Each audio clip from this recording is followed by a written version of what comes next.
In recent times, we have the example of a grand light that led people to understand that part of human which is divine. That light is what we know as Master EK. He was linked to the divine. He demonstrated noble and unusual virtues and capabilities. He stands as a good bridge for the human to cross over to the realms of divinity. Master EK ignited the spark of divinity in those around him, constructed many living temples, and consecrated them to the work of goodwill. Imam vivasvate yogam proktavanahamayam vivasvan manave praha manurikshva kave bravi. His main work was to sow the seeds of Aquarian energy, which he received through Master CVV, who transmitted such energy around the etheric plane of this globe. This would enable faster individual transformation and the consequent growth and enlightenment. Thus, Master EK worked as an effective channel for transmission of the energies of Aquarius. Besides manifesting the Aquarian energies, Master EK was also entrusted with the age-old teaching and healing work, which is the main work of the Himalayan hierarchy.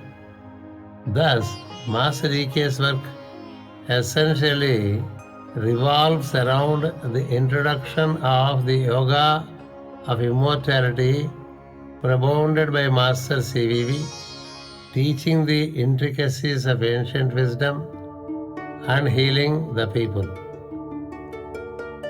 Master CVV, Master MN, and Master EK were all born in the month of Leo. It has something to inform us. It is in relation to the energy that has visited the system through the constellation of Leo, that is, the energy of synthesis. The energies of synthesis descended on our planet via Sirius of the cosmos, Regulus of the constellation Leo, and the Halley comet at Kumbakonam, which Master CVV received and transmitted. Master EK was born on 11th of August 1926 during the evening hours at 5:30 p.m. on a Wednesday in Bapatla, Guntur district, Andhra Pradesh, India. For the first 3 years after his birth, the family stayed in Bapatla. I belong to south of India. I was born in a traditional Orthodox Indian family where my parents were great scholars in the scriptures and traditional education. My father knows all the Vedas and their commentaries. He is a great scholar in all the Vedas and all the commentaries. He was a great scholar in Ayurveda and who has conducted many miraculous cures. And he was also a scholar in the traditional medicine and homeopathy. And he had many disciples in the scriptures. He was a great master in yoga. He practiced yoga with his master. He lived with his master for 12 years. He had the power to cure diseases by a touch and meditation. When Dr. E. Anantacharya was in deep communion with Krishna consciousness, he received Master EK through his lady. That was the chief reason why the child was named after Lord Krishna as Krishnamacharya. From his 4th to 6th year, since Sri Anantacharya was studying in Presidency College in Chennai, the family moved to Chennai. It was known as the city of Madras till recently. They stayed in Govindappa Street in Triplicane for 2 years. In these years, the young Master EK would frequently visit Parthasarathi temple along with the maid Jiva, who was appointed to take care of him. The family returned to Bapatla in 1933.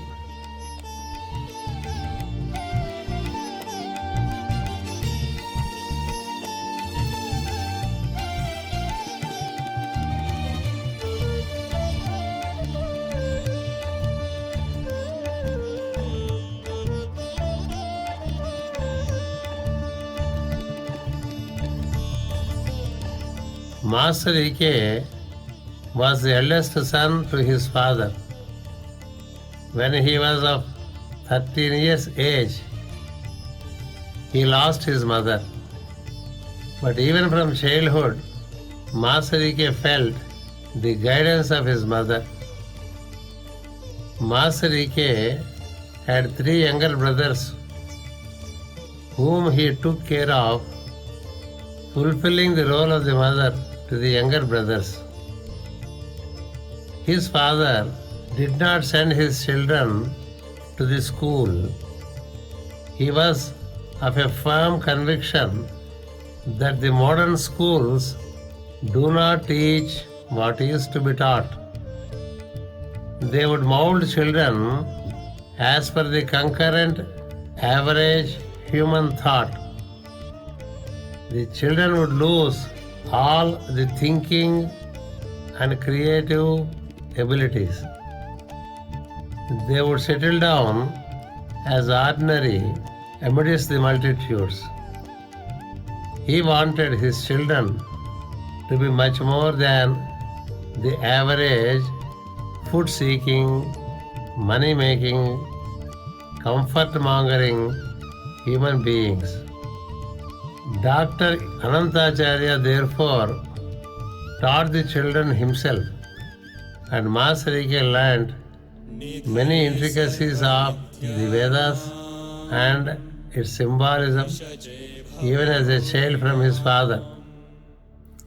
He was a brilliant child among the 4 and was showing a kind of brilliance right from his 5th year. Once when Master EK was of 7 years of age, a few Gnostics, members of Brahmo Samaj, visited his father. Those Gnostics discussed a lot about the Lord Absolute with Dr. Anantacharya. The Gnostics believe in the God Absolute but not the God in form. They think that to see God in a form is an inferior state of practice. After a lengthy conversation with Dr. Anantacharya, the 7-year-old boy was asked to show the village in which they were living to the Gnostics. Master EK took them around the village and showed an important landmark in the village, a temple of Lord Vishnu. He proposed to the Gnostics to visit the temple. The Gnostics said, "No, we do not enter into temples." Then the boy asked, "Why?" The Gnostics replied, "God is everywhere, so we do not have to specifically go and see in a temple." Then the 7-year-old child asked, "If God is everywhere, is He not there in the temple? Why should you have any objection to get into the temple?" The Gnostics were surprised and looked at the boy with great attention, as they did not expect such an answer from an young one of 7 years. It was like a beam of light hitting them straight on the face. They had no answer. When they returned home, they told Dr. Anantacharya, "In your son, there is some great light." Such was the stature of Master Ekkirala even at the age of 7. Master Ekkirala grew in the Vedic wisdom under the personal guidance of his father. He was a natural poet and a writer too. There was a grand poet of the time living in the town of Vijayawada by name Vishwanatha Satyanarayana. This poet was a good friend of Dr. Anantacharya. One day, Master Ekkirala wrote a poem, and that was about the seasons of the year. The poet was deeply touched by reading it because the seasons of the year were so well described and recorded in a beautiful form of poetry. The power of Master Ekkirala's expression, the clarity and the simplicity surprised the great poet. He told Dr. Anantacharya, "Your Krishna is born with a mission. I see much light in him. He seems to carry many dimensions. I admire him." In the year 1938, at Bapatla, his Upanayanam was performed. He cleared his matriculation in 1944 at Varanasi.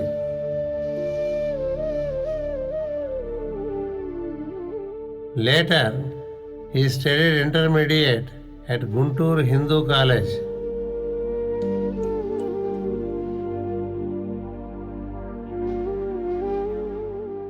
He was married to the lady Appamma. It was an arranged marriage by his father.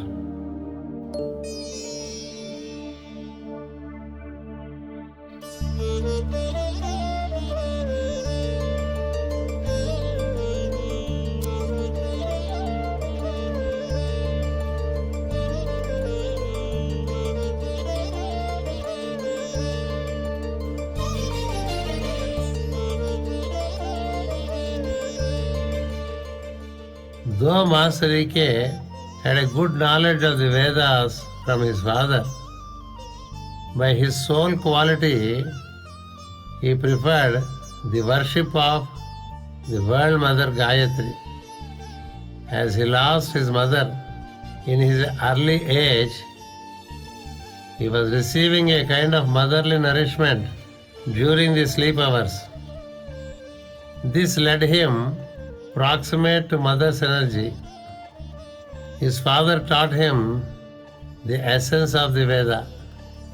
The Veda and its classifications, its intricate branches, were made clear to him. The light of the Veda is Gayatri. She is called Veda Mata, meaning the mother of the Veda.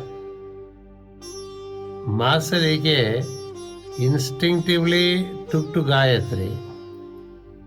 To him, the mantram Gayatri was the only friend. Right from his 12th year, he went on working with Gayatri. By his 18th year, he had the vision of Gayatri, the World Mother, in a beautiful female form and was deeply impressed by it. He relied completely upon the Mother more than anything else in life.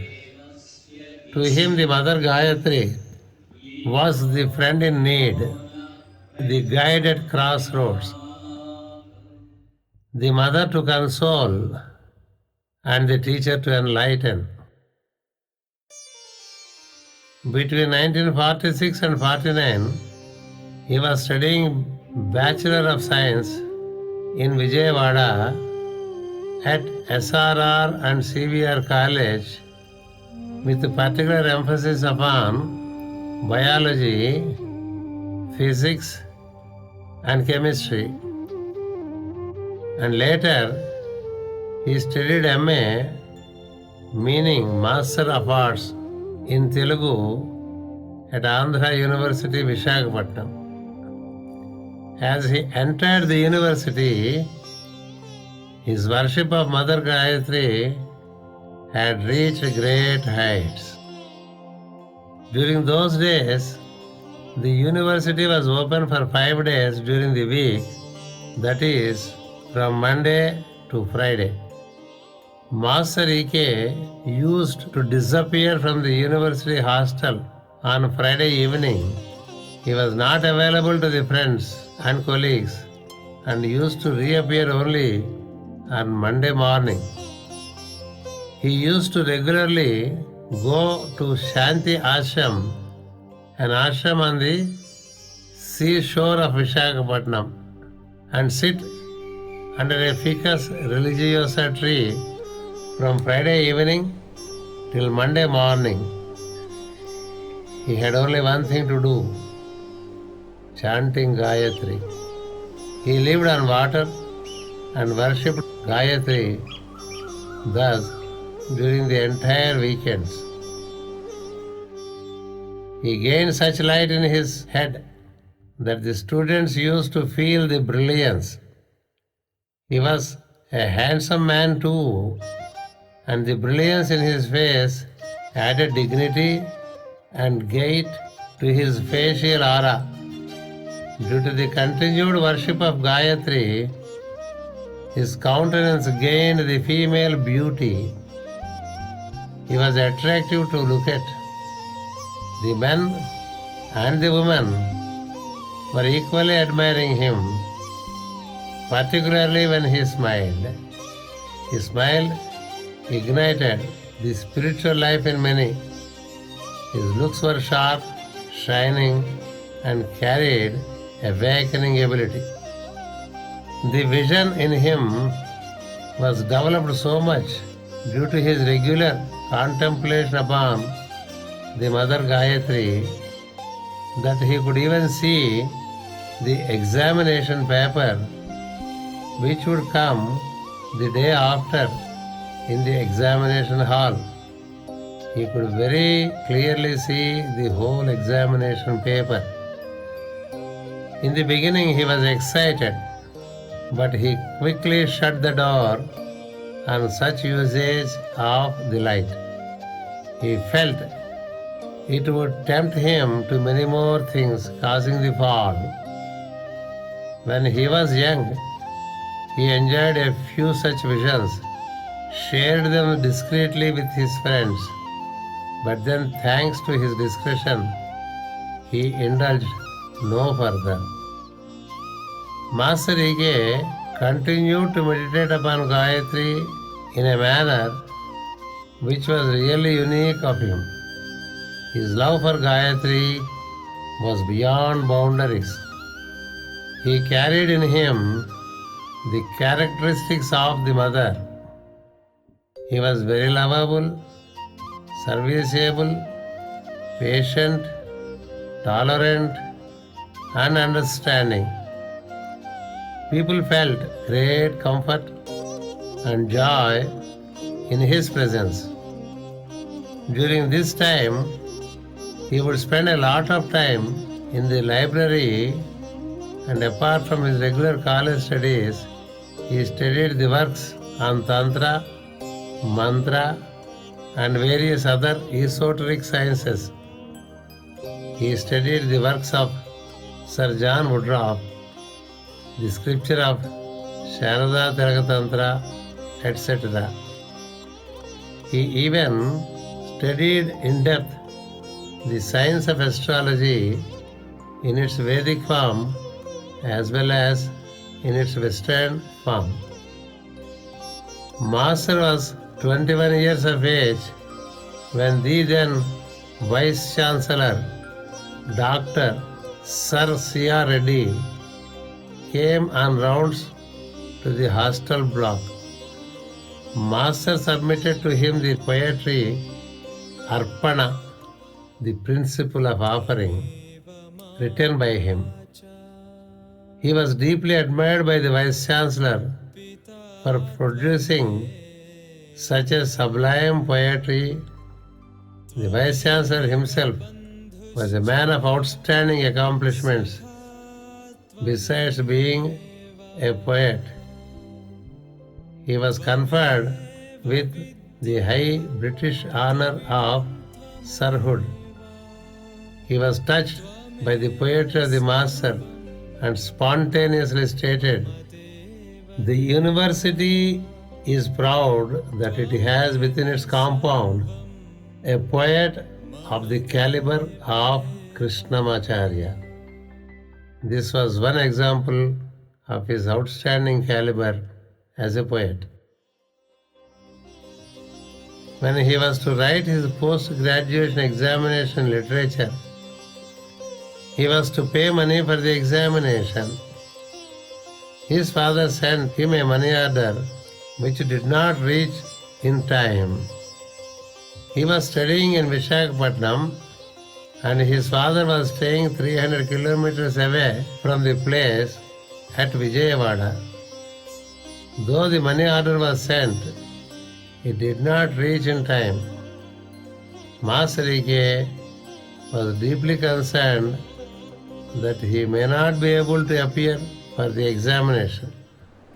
He went at once again into the shade of the ficus tree at Santhi Ashram and ardently worshipped the Mother. He prayed to her and said, "Mother, I cannot afford to miss this examination, but I could not pay the fee in time.